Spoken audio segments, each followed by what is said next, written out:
Hey guys, this is Juno and welcome back. This is part 2 of my work in progress video series for the Gundam AGE-1 Razor.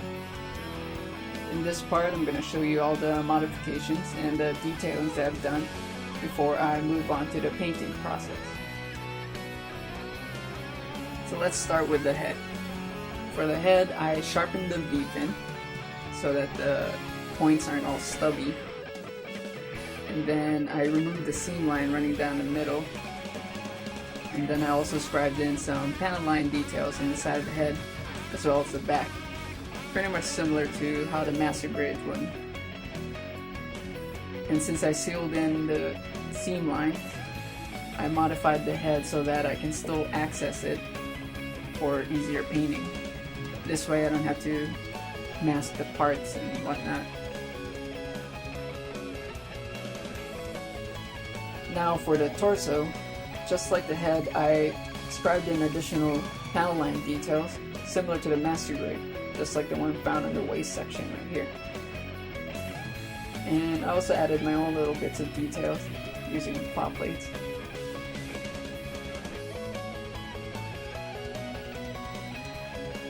I also removed the seam line that was running down the middle of the upper torso and scribed in new panel lines where it made more sense.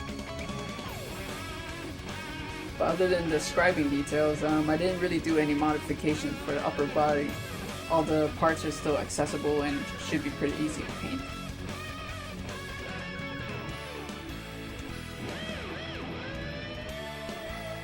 Now for the lower waist section, I added a couple of Kotobukiya option parts on the plain surface.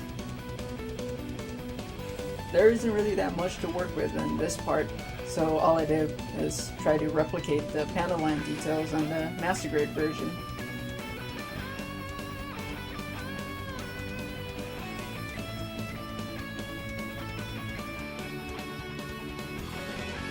And while we're in the waist section, here's the side skirt. I filled in the hollow areas with epoxy putty, and then I scribed in additional panel line details as well as some plot plating.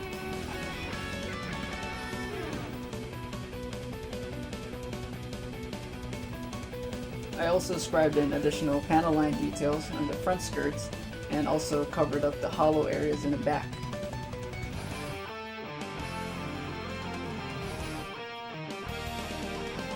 The hollow areas of the back skirts were also filled in. Once again I used epoxy putty and some plot plating.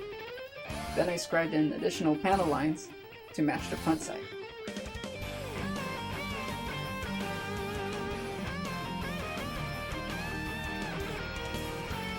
I used plot plate to cover this part over here to give it that raised edge, similar to what you can find in the front.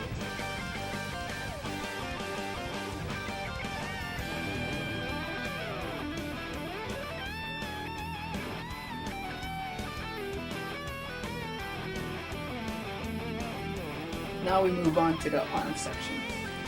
For this part, I pretty much just scribed in even more panel line details. And for the elbow joint, I had to cover up that hole with plot plate, otherwise there'll be a huge gap right around there.